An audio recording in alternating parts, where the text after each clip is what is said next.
14 مئی 1986 بمقام جمعہ مسجد Preston England میں قاری محمد حنیف صاحب ملتانی بیان فرما رہے ہیں۔ عنوان ہے عذاب اور نماز۔ سماعت فرمائیں۔ شکریہ۔ شیطان الرجیم، بسم اللہ الرحمن الرحیم، فی جنات یتساءلون عن المجرمین ما سلککم فی سقر قالوا لم نک من المصلین ولم نک نطعم المسکین وَكُنَّا نَخُوضُ مَعَ الْخَائِضِينَ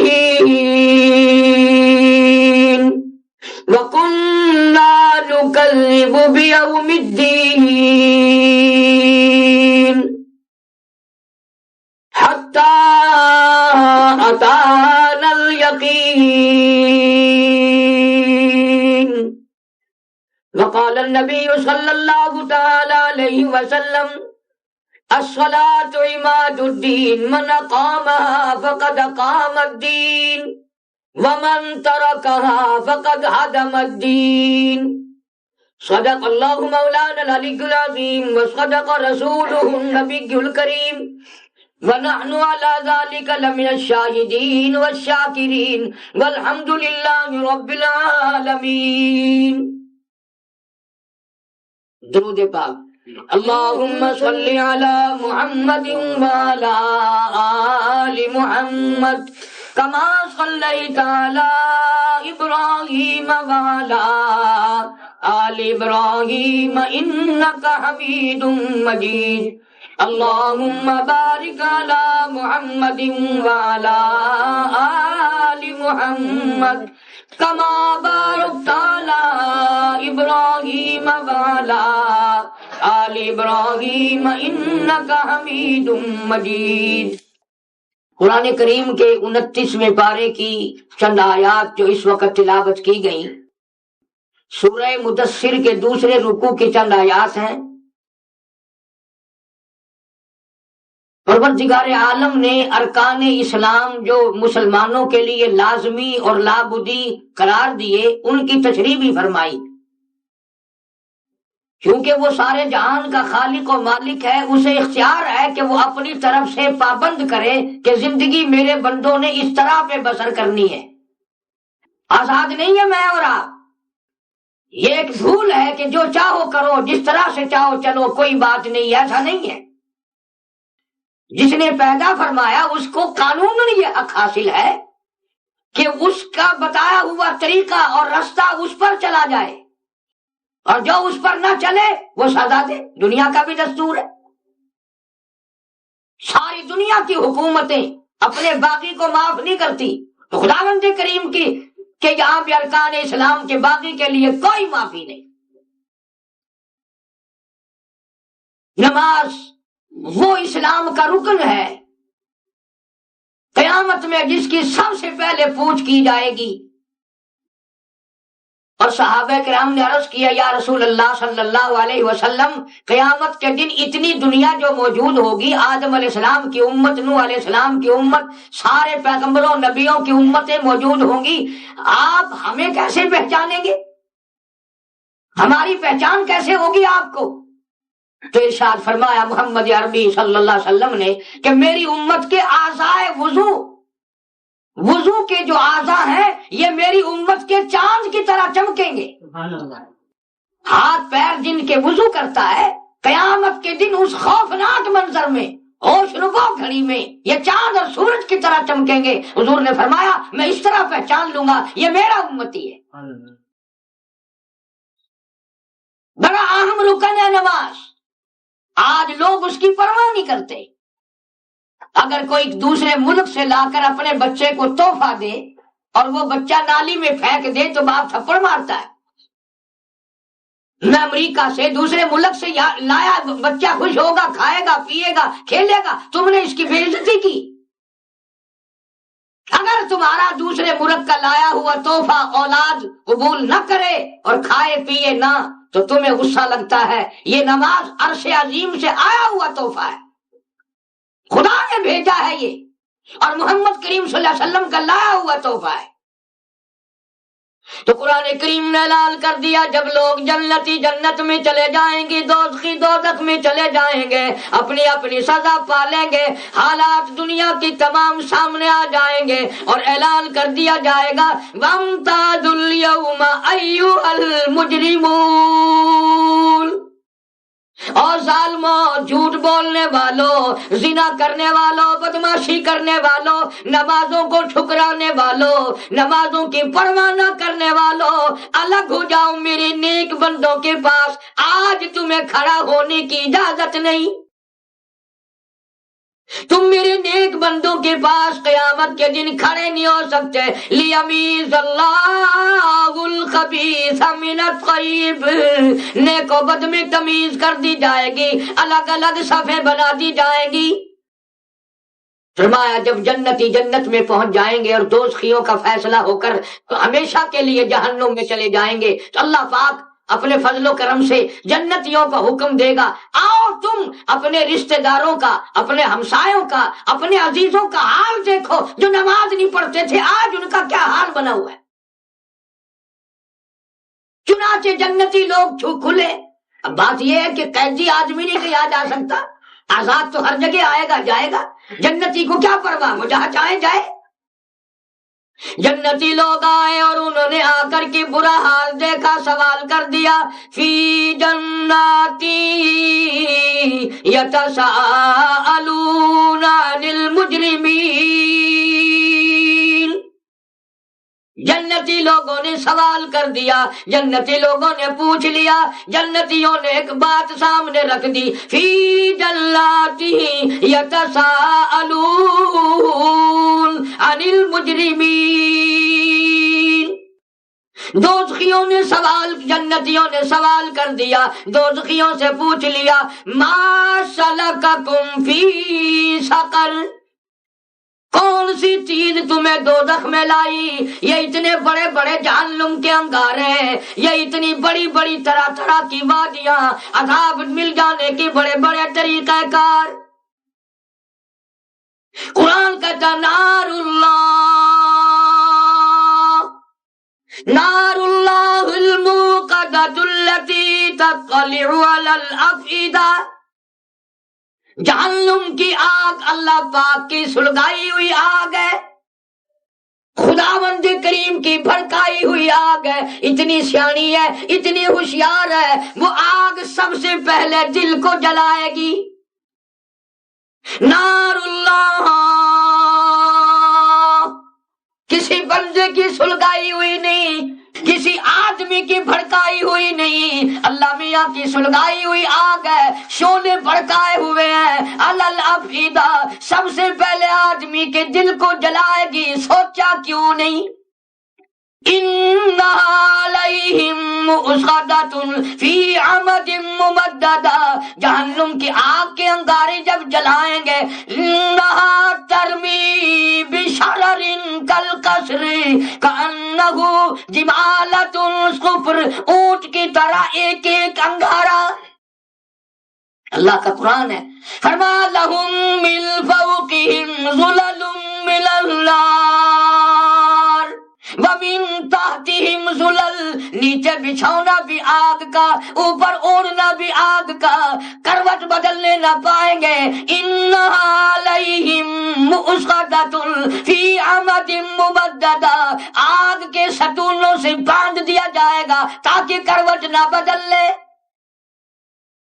کسی طرح میں عذاب میں کمی نہ آ جائے، کوئی کمی واقع نہ ہو جائے. جنتی لوگ کہتے ہیں ما سلککم فی سقر، ارے یہ تمہیں دوزخ میں کیا چیز لے آئی؟ یہ بربادی کیسے ہوئی؟ یہ تباہی تمہاری کیسے پھری؟ تم ہمارے ہمسائے تھے، ہمارے رشتہ دار تھے، میرا بھائی تھا، میرا بیٹا تھا، میرا ابا تھا، میرا دوست تھا، کیا چیز یہاں تجھے لے آئی؟ اتنی بڑی تباہی پھر گئی. فشاربون علیہ من الحمیم،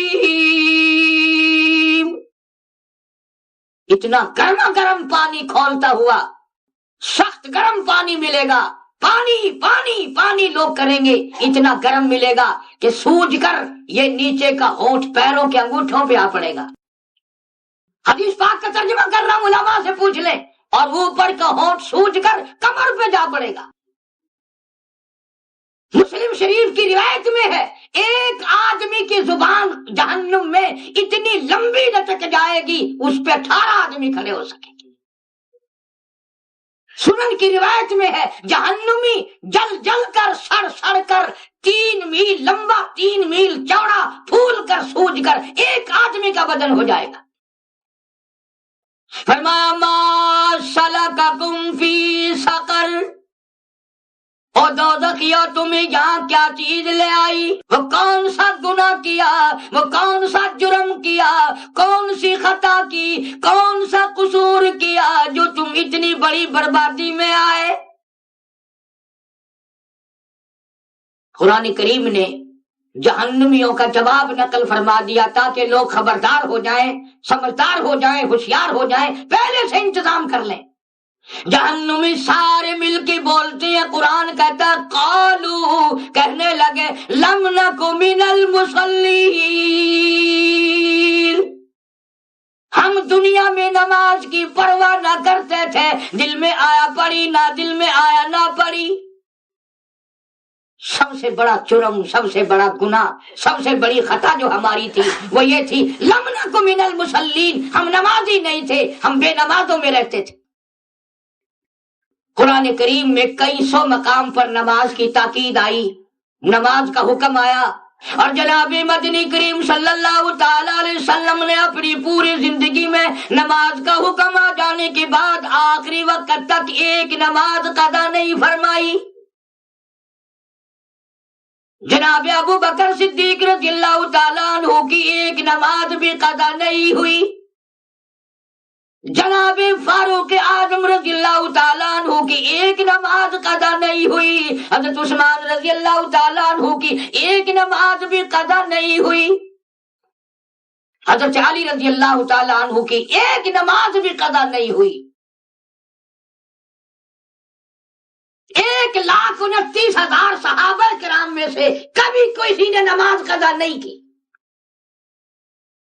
اور بلکہ یہ حضرات تو نماز کچھ اور طرح کی پڑھتے تھے، ہم اور طرح کی پڑھتے ہیں۔ ہمارے یہاں تو حساب و کتاب بھی نماز میں یاد آتا ہے، اگلی پچھلی چیزوں کا لینا دینا نماز میں یاد آتا ہے۔ جناب مدنی کریم صلی اللہ تعالی علیہ وسلم نے فرمایا او لوگو، آج میرے قافلے کا پہرا کون دے گا، میرے لشکر کی پہرے داری کون کرے گا، میری فوج کی حفاظت آج کی رات کون کرے گا؟ میں جنت الفردوس کا وعدہ کرتا ہوں۔ آپ صلی اللہ علیہ وسلم نے فرمایا کون ہے آج میرا لشکر جو رات کو ٹھہرے گا، اس کی حفاظت کون کرے گا، اس کی پہرے داری کون کرے گا، اس کی رات کو خیال کون کرے گا؟ جو ایسا کرے گا میں جنت الفردوس کا وعدہ کرتا ہوں۔ صحابہ کرام حضور کریم صلی اللہ علیہ وسلم کی زبان پر یقین کرتے تھے، مرتے تھے وہ لوگ یقین کرتے۔ دونوں انصاری نوجوان اٹھے اور کہنے لگے کالی کملی والے ہم پہرے داری کریں گے۔ دونوں نے اپنے ذمہ رات کی حفاظت لشکر کی لے لی، پہرے داری کرنے لگے۔ آپس میں دونوں کہتے ہیں کہ جی اگر یوں ہی جاگتے رہے تو کیا فائدہ ہوگا، ایک تھوڑا آرام کر لے، ایک جاگتا رہے۔ اور جو جاگا اس نے بھی کہا یوں ہی خامخواہ جاگنے سے کیا فائدہ، میں نماز کی نیت باندھ کر قرآن پڑھوں۔ صحابہ کو اپنی ایک ایک منٹ کی زندگی کی قیمت معلوم تھی، ایک ایک سانس کی قیمت معلوم تھی، ایک ایک رات کی قیمت کا پتہ تھا، ایک ایک دن کی قیمت کا پتہ تھا۔ صحابہ انہیں معلوم تھا کہ یہ زندگی جب چلی جائے گی پھر دوبارہ نہیں آیا کرتی، اس لیے قرآن کہتا ہے یوم یفر المرء من اخیہ وامہ وابیہ وصاحبتہ وبنیہ۔ اماں ابا بیوی اولاد کوئی بھی قیامت کے دن کسی کا اپنا بننے کو تیار نہیں۔ کون بنے؟ صحابہ کرام کو اپنی زندگیوں کی قیمت معلوم تھی. جس نے جاگنے کی ذمہ داری لی اس نے کھڑا ہو کر نماز کی نیت باندھی, قرآن کریم کی تلاوت شروع کر دی. اللہ اکبر. دشمن نے دیکھا کہ چوکیدار نے نیت باندھ رکھی ہے, تیر مارا, کمر میں لگا, دوسرا تیر مارا, تیسرا تیر مارا. نماز کی نیت باندھے ہوئے ہے, قرآن پڑھ رہا ہے, تیر لگنے کا پتہ ہی نہیں چلتا, تیر لگنے کا کوئی پتہ نہیں. جو ساتھی نیچے سویا ہوا ہے برابر میں, تازہ لہو بہ کر جب اس کے نیچے پہنچا سوتے ہوئے کے, اس کی آنکھ کھلی اور خدا کے بندے نماز ختم کر, دشمن آ گیا. اس نے جب نماز ختم کی تو کہنے لگا تیری کمر میں تیر لگے ہوئے. انہوں نے کہا جب سلام پھیرا تھوڑا تھوڑا درد اب معلوم ہوا مجھے. تو دیکھی نماز صحابہ کی, تھوڑا تھوڑا اب درد معلوم ہوا. انہوں نے کہا تین تیر چبھے ہوئے ہیں, کمر میں لگے ہوئے ہیں, میں نکال لوں کہ نکال. وہ جب نکالنے لگا تو کہا یار لگنے کا تو پتہ نہیں چلا, اب تو تکلیف ہو رہی ہے, ایسا کر میں پھر نیت باندھتا ہوں, قرآن پڑھوں گا, تو میرا قیمہ بنا دینا, مجھے نہیں پتہ چلے گا. پھر نیت باندھی, وہ تینوں تیر نکالے, پھر صحابی نے نماز ختم کی. تو صحابہ اس طرح کی نماز پڑھتے تھے, اور آج ہم لوگ جو ہیں وہ کسی طرح کی بھی نہیں پڑھتے. بعض بدبخت تو بلکہ پڑھتے ہی نہیں کہ صاحب ہم تو پیروں کو ماننے والے ہیں, ہمیں نماز کیا کہے گی, ہم تو معرفت والے ہیں, ہم تو حقیقت والے, ہم تو طریقت والے. یہ سارے شیطانی فریب ہے, شیطانی دھوکے. اس لیے قرآن کریم کہتا جہنمیوں نے خود اقرار کیا, اعتراف کیا, قالوا لم نکو من المصلین. او جنتیوں تم مسجد میں جایا کرتے تھے, ہم گھروں میں بیٹھے رہتے تھے, تم نماز جا کے پڑھا کرتے تھے, ہم کنجریوں کے گانے سنا کرتے تھے. قالوا لم نکو من المصلین. پہلا جرم, پہلا گناہ, پہلی خطا قصور ہمارا یہ, او جنتیوں ہم نماز نہیں پڑھتے تھے. علامہ سید عبد القادر جیلانی محبوب سبحانی رحمت اللہ علیہ, پیران پیر جن کو سارا جہان کہتا ہے, اپنی کتاب غنیت الطالبین میں صفحہ 1059 سے لے کر آگے پڑھ کر دیکھیے 4-5 صفحے, صاف صاف لکھتے ہیں جس نے جان بوجھ کر ایک نماز قضا کر دی فنکاحها باطل, نکاح اس کا ٹوٹ گیا. اولادها حرام, اولاد اس کی حرام کی پیدا ہوگی. سید عبد القادر جیلانی رحمت اللہ علیہ کہتے ہیں اذا ماتا, جب بھی نماز مر جائے, لا یغسل لہو, اسے غسل دینے کی ضرورت نہیں, ولا یکفن لہو, اسے کفن پہنانے کی کوئی ضرورت نہیں, ولا یدفن لہو فی مقابر المسلمین, اس کو مسلمانوں کی قبرستان میں دفن نہ کرو, کہیں اس کی وجہ سے دوسرے مردوں پہ خدا کا قہر نہ آ جائے. اللہ والے نے لکھا ہے, اللہ والے لکھتے ہیں, بزرگان دین کی بات کر رہا ہوں, ہم بھی پیروں کو مانتے ہیں. کیا بات کہی اللہ والے نے, فیصلہ ہی کر دیا. وہ مسلمان نہیں جو نماز کی پرواہ نہ کرے. ایک حدیث پاک میں آتا ہے قیامت کے دن اللہ پاک کی عدالت میں لوگوں کو لایا جائے گا, کوئی گناہ کرنے والا کسی شکل میں آئے گا, کوئی گناہ کرنے والا کسی شکل میں آئے گا. قیامت کے دن بے نماز کو خنزیر کی شکل میں پیش کیا جائے گا, اللہ کی حضور میں اس شکل میں لایا جائے گا کہ یہ بے نماز ہے, نماز کی پرواہ نہیں کرتا تھا, نماز کے وقت میں یہ سویا کرتا تھا, خدا کا باغی ہے, یہ بغاوت کرتا تھا. اور قرآن کریم کے ایک مقام پہ ہے کہ قیامت کے دن اللہ پاک اپنا نور چمکائیں گے, نور چمکائیں گے. یوم یکشف عن ساق ویدعون الی السجود فلا یستطیعون خاشعة ابصارهم ترہقهم ذلہ. اللہ پاک اپنا نور چمکائیں گے اور حکم ملے گا کہ سب سجدہ کریں, سب لوگ سجدے میں گر پڑیں گے, مگر بے نماز چاہیں گے ہم بھی سجدے میں گر پڑیں. قرآن کہتا ہے ان کی کمر میں لوہا ٹھوک دیا جائے گا, جھکنے نہ پائیں گے. واضح طور پر پتہ چل جائے گا یہ فلاں فرض کے باغی ہیں, یہ نماز کو ترک کرنے والے لوگ. آگے جہنمی خود اقرار کرتے ہیں، فرمایا وَلَمْ نَكُ نُطْعِمُ الْمِسْكِينَ۔ جہنمی لوگ اقرار کرتے ہیں، خود اعتراف کر رہے ہیں کہ دوسرا ہمارا جرم، دوسرا ہمارا گناہ، دوسری ہماری خطا یہ ہے کہ ہم محتاجوں کو کھانا نہیں کھلایا کرتے تھے، غریبوں کی پرواہ نہیں کرتے تھے۔ وَلَمْ نَكُ نُطْعِمُ الْمِسْكِينَ، ہم نے غریبوں کی، محتاجوں کی، یتیموں کی، بیواؤں کی کبھی پرواہ ہی نہ کی۔ جناب رسول کریم سب کا جو صلی اللہ علیہ وسلم کی ذات اقدس تشریف فرما ہے، صحابہ کرام کا مجمع ہے، بہت بڑا مجمع صحابہ کا بیٹھا ہوا ہے۔ ایک مسافر آیا، کافر ہے، بوڑھا ہے، حضور کی خدمت میں آ کے کہنے لگا میں آپ کو نبی بھی نہیں مانتا، پر میں مسافر ہوں، گھر میرا دور ہے، عمر کا کافی ہوں، عمر رسیدہ ہوں، میں سوال کرتا ہوں، مجھے سواری دے دو، میں اپنے گھر سواری پہ سوار ہو کر میں گھر پہنچ جاؤں گا، آپ مجھے سواری دے دیں۔ اندازہ لگاؤ، اس نے خود بتا دیا کہ میں آپ کو نبی نہیں مانتا، میں خدا کو وحدہ لا شریک نہیں مانتا، پر میں انسان ہوں، بوڑھا ہوں، کمزور ہوں، میں اپنے گھر پہنچ جاؤں گا، آپ مجھے سواری دے دیں۔ جناب مدنی کریم صلی اللہ تعالی علیہ وسلم نے صحابہ کرام کو خطاب فرمایا، او لوگو، کون ہے جو آج مجھے سواری دے، کل جنت الفردوس میں اعلیٰ درجے کی سواری کا وعدہ کرتا ہوں۔ نبی کریم صلی اللہ علیہ وسلم نے فرمایا جو آج مجھے سواری دے گا میں جنت الفردوس میں اعلیٰ درجے کی سواری کا وعدہ کرتا ہوں۔ اب حضور علیہ الصلوۃ والسلام کا وعدہ، سبحان اللہ، صحابہ یقین کرنے والے، حضرت عبادہ بن ثابت رضی اللہ تعالیٰ عنہ اٹھے اور اپنی اونٹنی حضور کے حوالے کر دی۔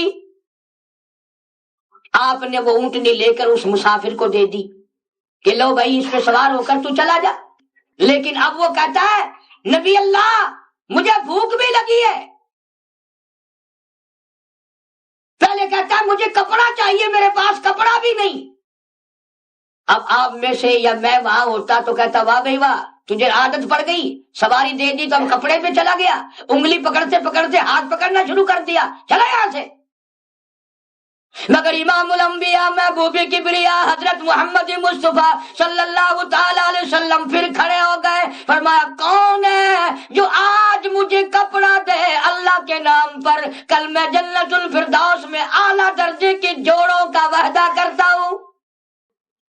حضور کریم صلی اللہ علیہ وسلم پھر کھڑے ہو گئے اور حضرت علی رضی اللہ تعالیٰ عنہ نے اپنی چادر اتار کر دے دی کہ آپ یہ دے دیں، آپ نے لی اور اس مسافر کو دے دی۔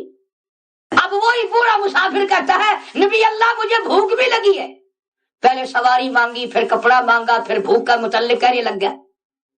اب آپ نے یہ نہیں فرمایا کہ بھئی یہاں ہم نے کوئی لنگر کھول رکھا ہے، ہم نے یہاں کوئی ہوٹل چلایا ہوا ہے، تجھے کپڑا مل گیا، سواری مل گئی، روٹی کہیں اور جا کے دیکھنا۔ کیسے جواب دے؟ قرآن میں آتا ہے وَإِنَّكَ لَعَلَىٰ خُلُقٍ عَظِيمٍ، کالی کملی والے تیرے اخلاق حسنہ کی قسم، تیرے بلند اخلاق کی قسم، تیری صورت کی قسم، تیری سیرت کی قسم، تیرے شہر کی گلیوں کی قسم۔ آپ صلی اللہ علیہ وسلم نے پھر کھڑے ہو کر کے صحابہ کرام کو خطاب فرمایا کون ہے جو آج مجھے کھانا دے، میں جنت الفردوس میں اعلیٰ درجے کے کھانے کا وعدہ کرتا۔ علماء کرام نے لکھا کہ اس سوال کا جواب نہ ملا، اس سوال کا جواب نہ ملا، کھانے کا جو آپ نے سوال فرمایا اس کا جواب نہ ملا، حالانکہ 300 سے زیادہ صحابہ کا مجمع بیٹھا ہوا تھا۔ علماء نے لکھا ہے 300 میں سے کوئی صحابی ایسا نہیں جس کا 3 دن سے کم کا فاقہ ہو۔ خود مدنی کریم صلی اللہ علیہ وسلم کا کئی دن کا فاقہ ہے، سارے صحابہ فاقے سے بیٹھے ہیں۔ جناب سلمان فارسی رضی اللہ تعالیٰ عنہ اٹھے اور اس یہودی مسافر کافر کا ہاتھ پکڑا، فرمایا آ جا، میں تجھے ایسے دروازے پہ لے کے چلوں گا وہاں سے کچھ نہ کچھ کھانے کے لیے مل ہی جائے گا۔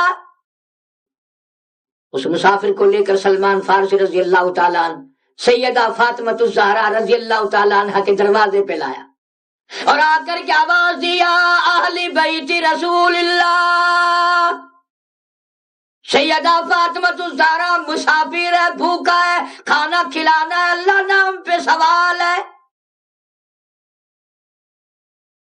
اندر سے آواز آئی، آج 4 دن کے فاقے نے حسنین کریمین کی شکلیں بدل دی۔ 4 دن کا فاقہ ہے محمد عربی صلی اللہ علیہ وسلم کی بیٹی کے گھر میں۔ جب واپس ہونے لگے اندر سے آواز آئی، میرے دروازے سے بھوکا نہ جائے، میری یہ چادر لے لو اور شمور یہودی کے پاس جا کر گروی رکھ دو، اس سے غلہ لے آؤ، میں پیس پکا کر کھلا کے بھیجوں گی، پیغمبر کی بیٹی کے دروازے سے بھوکا خالی نہ جائے۔ چنانچہ جب وہ چادر لے کر کے وہاں پہنچے تو یہودی غلہ بھی تولتا جاتا ہے اور روتا بھی جاتا ہے، گروی دے رہا ہے، رو رہا ہے۔ پوچھا کیا بات ہے، تو کیوں رویا؟ کہنے لگا میری تورات میں موجود ہے، آخر الزمان پیغمبر کی بیٹی ایک بھوکے کا پیٹ بھرنے کے لیے اپنے سر کی چادر اتار کر گروی رکھ دے گی، یہودی کے پاس گروی رکھ دے گی۔ وہ یہودی میں نکلا، میرا مقدر آج وہ یہودی میں بنا، اور یہ چادر آ گئی جو میری تورات میں تھی۔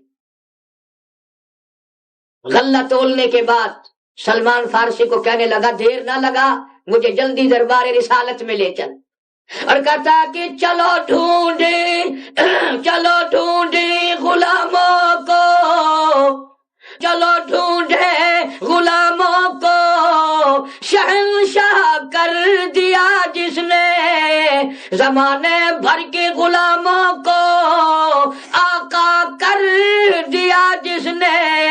اگر تم چاہتے ہو کہ امن ہو سارے زمانے میں تو پھر یہ دولت ہے پوشیدہ محمد کے خزانے میں۔ حضور کریم صلی اللہ علیہ وسلم نے فرما دیا آؤ کھانا کھا کے جاؤ، پریشان ہو کر کے نہ جاؤ۔ تو جہنمیوں نے اقرار کیا وَلَمْ نَكُ نُطْعِمُ الْمِسْكِينَ۔ پہلا جرم یہ کہ ہم نماز نہیں پڑھتے تھے، اور دوسرا جرم یہ ہے، دوسری خطا یہ ہے، دوسرا گناہ یہ ہے کہ ہم غریبوں کی پرواہ نہیں کرتے تھے، کبھی نیچے طرف ہماری نگاہ گئی ہی نہیں۔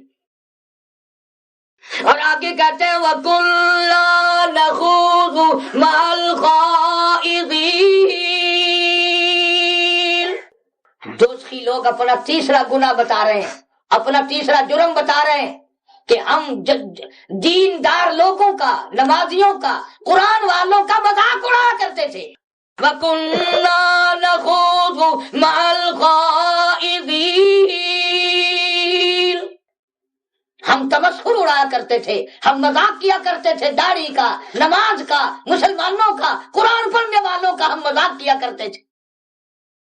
یہ کافی سارے قرآن کے حافظ بیٹھے ہیں، عالم بیٹھے ہیں، آپ ان سے پوچھ لینا 18واں سپارہ ہے، 18واں سپارہ سورۃ مومنون ہے۔ جہنمی ہزاروں لاکھوں برس جہنم میں یہ آواز لگائیں گے ربنا غلبت علینا شقوتنا وکنا قوما ضالین۔ الہی بدبختی نے ہم کو مارا، تقدیر نے مارا، گمراہی نے مار دیا۔ الہی مصیبت میں آ گئے، ربنا فاغفر لنا وارحمنا وانت خیر الراحمین۔ مولا تو بڑا کریم ہے، تو بڑا رحیم ہے، معاف کر دے یا اللہ، معاف کر دے، ہم بھول گئے تھے، ہم مقدروں نے مار دیے تھے، لوگوں نے ہمیں برگلا دیا تھا، لوگوں کو دیکھ دیکھ کر کے بھولے رہے۔ تفسیر ابن کثیر اٹھا کر دیکھو، بیان قرآن میں پڑھ کر کے دیکھو، لاکھوں برس تک اسی طرح چیخیں گے، بجائے معافی ملنے کی آواز آتی ہے اخسؤوا فیہا ولا تکلمون۔ خبردار بکواس نہ کرو، چپ ہو جاؤ، اخسؤوا فیہا ولا تکلمون، تمہیں کلام کرنے کی اجازت نہیں، خبردار اگر تم نے اف کی چپ کر جاؤ۔ ایک حدیث میں آتا ہے 18,000 برس تک لوگ روئیں گے یا اللہ یا اللہ معافی دے، معافی دے، رحم کر، کرم کر، آواز آتی ہے ولا تکلمون، خبردار بکواس کرنے کی تمہیں اجازت نہیں ہے۔ تمہیں دنیا میں میرے قرآن پہ یقین نہ آیا، میرے محبوب کریم صلی اللہ علیہ وسلم کے فرمان پہ یقین نہ آیا، علماء کی زبان پر یقین نہ آیا، تم نے میرے قرآن پہ یقین نہیں کیا، آج تیری چیخ و پکار پر میں کیوں یقین کروں؟ وہ دن چلے گئے جب توبہ کرتا، استغفار کرتا، اللہ کے سامنے گڑ گڑا کے روتا، معافی مانگتا۔ ارے آج وہ دن آئے ہیں، رمضان بھی ہے، دن بھی ہے، روزے بھی ہیں، برکت بھی ہے، رحمت بھی ہے، وقت بھی ہے، توبہ کرنے کا وقت تو آج ہے۔ اور آگے چل کر کے فرمایا فَاتَّخَذْتُمُوهُمْ سِخْرِيًّا، یاد کر تو میرے قرآن کا مذاق اڑایا کرتا تھا، وَكُنْتُمْ تَضْحَكُونَ، ہنسی اڑایا کرتا تھا میرے قرآن کی، میرے دین کی، میرے محمد کریم صلی اللہ علیہ وسلم کے فرمان کی، تو بڑی ہنسی اڑایا کرتا تھا، آج پانی کیوں مانگتا ہے، آج توبہ کیوں کرتا ہے؟ دوسرے مقام پہ ہے قرآن کریم میں، لوگ رویں گے، نہ جانے لاکھوں برس تک اس آیت کی صدا لگائیں گے، ربنا اخرجنا نعمل صالحا غیر الذی کنا نعمل، یا اللہ اب کے دنیا میں بھیج دے، مولا اب کے دنیا میں بھیج دے، ہر وقت مسجد میں رہوں گا، ہر وقت سجدے میں رہوں گا۔ جواب ملتا وقیل اليوم ننساکم کما نسیتم لقاء یومکم ھذا ومأواکم النار وما لکم من ناصرین۔ اللہ کی طرف سے جواب ملتا ہے تو نے میرے قرآن کی پرواہ نہ کی، آج میں نے تجھے بھلا دیا، میں نے تجھے بھلا دیا، اور میں نے بلایا تیری تباہی پھر گئی۔ میرا قرآن تو نے بھلایا، پرواہ نہیں کرتا تھا، نہ نماز کی، نہ اذان کی، نہ قرآن کی، جو دل میں آیا وہی، کھانے میں خود مختار نہیں۔ اور دوزخی لوگوں آخری بات اور کہتے ہیں وَكُنَّا نُكَذِّبُ بِيَوْمِ الدِّينِ، اور لوگوں ہمیں تو اس قیامت کا بھی یقین نہ تھا، جو قیامت آئی ہوئی ہے، اور جس قیامت کے بعد ہمیں جہنم میں داخل کیا گیا، دوزخ میں داخل کیا گیا۔ وَكُنَّا نُكَذِّبُ بِيَوْمِ الدِّينِ، ہمیں اس قیامت کا بھی یقین نہ تھا، یہ جو آئی ہے نا، انہوں نے کہا پھر اب حَتَّى أَتَانَا الْيَقِينُ، اب تو ہمیں سب سے زیادہ یقین آ گیا، جہنم کا بھی یقین ہے، اور قیامت کا بھی یقین ہو گیا، اللہ کے فیصلے کا بھی یقین ہو گیا، لیکن اس وقت کے یقین کا فائدہ کیا؟ کوئی فائدہ نہیں۔ یقین کر، آج کر، توبہ آج کر، استغفار آج کر، اللہ سے معافی آج مانگ۔ اور جو دوزخیوں نے قصور بتائے، ایک نماز نہ پڑھنے کا، ایک غریب کا خیال نہ کرنے کا، ایک دین کا تمسخر اڑانے کا، قیامت کا یقین نہ کرنے کا، ان ساری چیزوں کو آج دل میں بٹھا اور اعلان خداوندی کو اپنے دماغ پر اس طرح سے حاوی کر، سارے جہان کی باتیں غلط ہو سکتی ہیں پر قرآن کی بات غلط نہیں ہو سکتی۔ جب اس ذہن کے ساتھ ہم لوگ چلیں گے اور دین اور ایمان کے ایک ایک رکن کو سنبھال کر چلیں گے، انشاءاللہ مرتے وقت کلمے اور ایمان کی دولت ملے گی۔ ارے ہم تو ایسے بزرگوں کے غلام ہیں، حضرت با یزید بستامی رحمت اللہ علیہ کے واقعات میں لکھا ہے کہ آخری وقت تھا، فرشتوں نے جنت کا نقشہ کھینچ کر سامنے کر دیا تو منہ پھیر لیا۔ فرشتوں نے پوچھا جنت سے نفرت کرتے ہو؟ فرمایا نہیں، جس جنت میں میرے خدا کا دیدار نہ ہو میں اس جنت کا لے کے کیا کروں گا۔ ایسے عاشق تھے اللہ والے دیدار الہی کے، قرآن کا عشق، درود پاک کا عشق، کلمہ پاک کا عشق جو ہے نا، جس کو لگ گیا اسی کو پتہ چلتا ہے، دوسرا تو ان باتوں کو سمجھ ہی نہیں سکتا۔ تو یہ قرآن کریم کی اس آیت کا ترجمہ تھا۔ جنتیوں نے سوال کیا، جاننے والے تھے، پہچاننے والے تھے، بھائی تھے، رشتہ دار تھے۔ دوزخیوں نے اپنے قصور بتا دیے کہ ہم عورتیں بھی بولیں گی، مرد بھی بولیں گے کہ ہم نے نماز کا پرم خیال نہ کیا اور غریب کا خیال نہ کیا، اور ہم دین کا مذاق اڑایا کرتے تھے، اور قیامت پر بھی ہمارا یقین اور ایمان نہ تھا، اس لیے یہ تباہی ہماری پھری ہے، اور اب خالدین فیہا ابدا، ہمیشہ کے لیے جہنم کا دردناک عذاب ان کے لیے لکھ دیا جائے گا۔ تو ایسی صورت میں کیا بنے گا؟ یہ تو اللہ میاں کا کتنا بڑا کرم ہے کہ پہلے ہی قرآن بھیج دیا، خطرناک خبریں ساری سنا دی، جہنم کی اطلاع کر دی، محمد عربی صلی اللہ علیہ وسلم کو بھیج کر قبر کا، حشر کا، پل صراط کا، قیامت کا، جہنم کا سارا حال ہمارے سامنے رکھ دیا۔ اب دعا کرو اللہ پاک ہم سب کو یقین کر کے اس پر عمل کی توفیق عطا فرمائے، اور ایک ایک سانس کی قیمت جاننے کی اور ایک ایک سانس کو قیمتی بنانے کی توفیق عطا فرمائے۔ گزشتہ رمضان میں لاکھوں کی تعداد میں لوگ تھے، پرواہ نہ کی، قرآن کی تلاوت نہیں، نماز نہیں، عبادت نہیں، موت آئی، قبروں میں پڑے، کیڑے کھا گئے، تباہ ہو گئے۔ اگلے رمضان میں نہ جانے ہم میں سے کون کون قبر میں ہوگا، کون کون دنیا پہ ہوگا۔ یہ جتنے دن ہیں ان کو غنیمت جانو، زیادہ سے زیادہ تلاوت کرو، کلمے کا ذکر کرو، درود پاک کا ورد کرو، قرآن کی تلاوت کرو، اپنے ماں باپ کے لیے، بڑے بزرگوں کے لیے بخشش کی دعائیں مانگو، صدقہ خیرات اس مہینے میں اور زیادہ ثواب کا ذریعہ بنا دیا جاتا ہے۔ اللہ پاک عمل کی توفیق عطا فرمائے۔ وآخر دعوانا ان الحمدللہ رب العالمین۔